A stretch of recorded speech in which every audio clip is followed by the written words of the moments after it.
Bonsoir Émilie. Que devons-nous comprendre à travers l'allègement des mesures sanitaires? Est-ce que la 5e vague est derrière nous aujourd'hui? Alors tout le monde aura compris que la situation s'est très nettement améliorée. C'est bien plus favorable que ce que nous avons connu en début de cette année par exemple.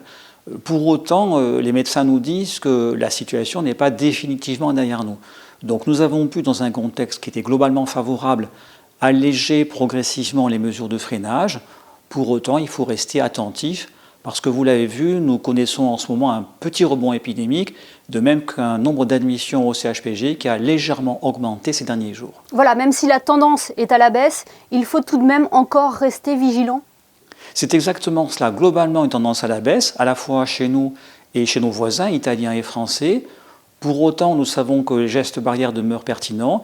Il faut continuer à être mobilisé et à se protéger chaque fois que c'est nécessaire, chaque fois en particulier que nous sommes très proches les uns des autres. Et Monsieur le Ministre, la vaccination reste la solution encore aujourd'hui? Alors la vaccination a démontré son efficacité incontestablement, a permis de protéger nos populations, résidentes et salariées, de manière très efficace, on l'a vu. Donc oui, la vaccination est le moyen pour nous aider tous à sortir de la situation que nous connaissons. Didier Gamerdinger, 2 ans après, maintenant qu'on en sait plus sur la Covid qui nous a tous surpris et chamboulé notre quotidien, est-ce que l'on gère différemment les choses?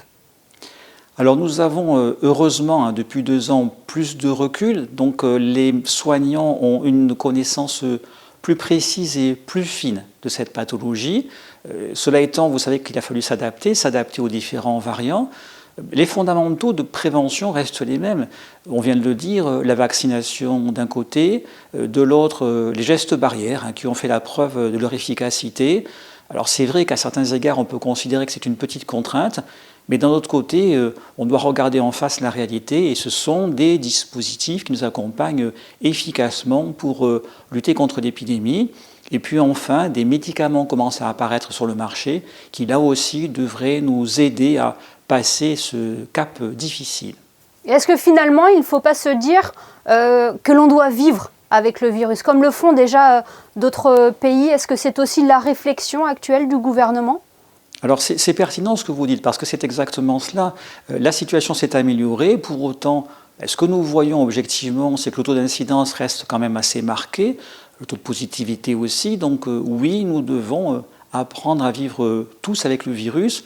Alors comment fait-on? On le fait en restant assez prudent. Alors évidemment, nous souhaitons tous que la situation s'améliore, nous souhaitons tous reprendre la vie d'avant, comme nous disons. Pour autant, pour l'instant, il faut continuer à rester attentif, donc prudent, pour éviter d'être contaminé, et puis surtout pour éviter de contaminer les personnes les plus fragiles. C'est cela qui est fondamental. Didier Gamerdinger, dans un tout autre domaine, face au risque nucléaire lié à la guerre en Ukraine, de nombreux Français demandent de l'iode en pharmacie. Qu'en est-il à Monaco? Est-ce que ces comprimés sont disponibles? Et est-ce qu'il est utile de se précipiter déjà sur ce type de produit?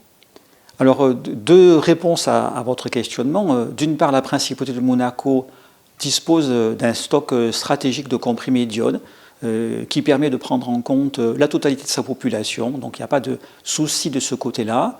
Le deuxième point, c'est qu'il ne faut surtout pas prendre les comprimés d'iode prématurément parce qu'ils seraient inefficaces.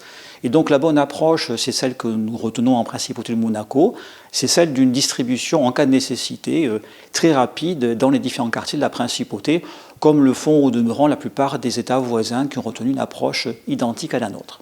Eh bien, merci beaucoup Didier Gamerdinger d'avoir été avec nous ce soir pour faire le point sur l'actualité sanitaire en principauté. Merci infiniment. Je vous en prie, à bientôt.